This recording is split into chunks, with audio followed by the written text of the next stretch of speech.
One of the big differences between the rule of St. Benedict and Benedictine monasticism and their contemporaries in ancient monasticism is the importance of common prayer in the form of the divine office.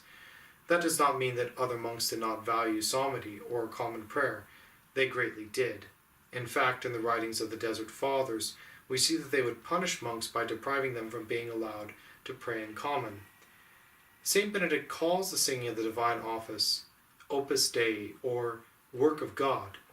This term is used by other contemporary and earlier monastic writings in a more general sense, but it is clear from the rule of St. Benedict himself that Opus Dei specifically refers to the divine office.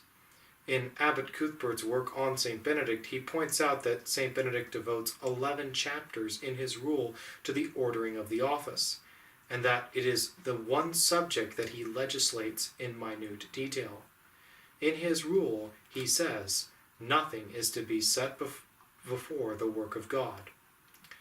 It is worth pointing out that in the 43rd chapter of the rule, St. Benedict tells the monks to drop whatever they are doing and go with the utmost speed should they hear the signal for the divine office.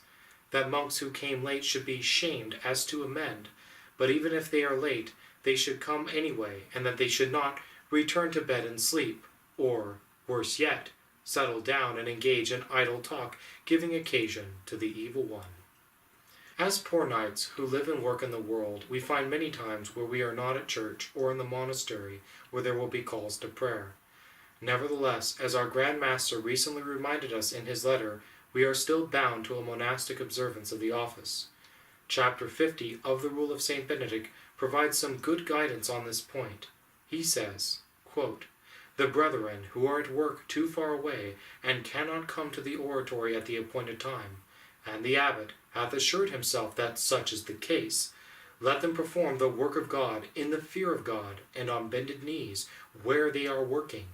In like manner, let those who are sent on a journey not permitted the appointed hours to pass by, but let them say the office by themselves as best they can, and not neglect to fulfill the obligation of divine service." In the ancient rule of the Templars, we see also the connection of their own courage with their faithful reciting of the office. In chapter 10 of the ancient rule it says, quote, "At the end of the divine office, none fear to go into battle if he henceforth wears the crown." End quote. They also envision times where they would be unable to say the office at all due to work or to, quote, "Christianity in the East," end quote, and propose a set of prayers to be recited for each hour of the office missed. It is important to remember that the divine office books of those days were huge and private copies were uncommon, and that the monastery of Citeaux was founded using only one large copy of the divine office for its 20 founders, and so being away from the monastery oftentimes did make the saying of the canonical hours impossible. In like manner, the Militia Templi also envisioned circumstances where hours may be omitted due to work or travel, though fortunately we have the advantage of having small breviaries. While the ancients, they allow for this mitigation, they also say, quote, "If possible, the set hours should not be omitted, in order to render to God his due." And in like manner, our rule says that, quote, "Knights shall recite the office according to the custom of the Roman Church, possibly all the daily hours." End quote.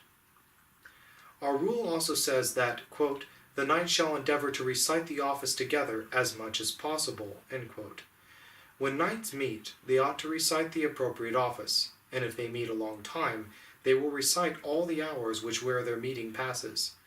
We too must believe that nothing ought to be preferred to the work of God, and that God is expecting us to sing his praises by nature of our vows and vocation.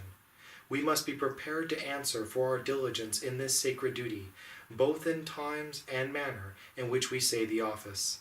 St. Bede, that great English Benedictine doctor and father of the Church, put it well when he said, quote, "I know that the angels visit the canonical hours and the assemblies of the brethren. What if they do not find me in the congregation? Would not they have to say, 'Where is Bede?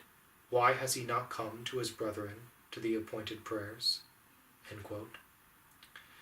Let us take strength then in the teaching of Saint Benedict, that nothing is to be preferred to the work of God, and always be faithful to our office, so that we too may never fear any battle, and we might one day obtain the crown of faithfulness. Thank you, and God bless.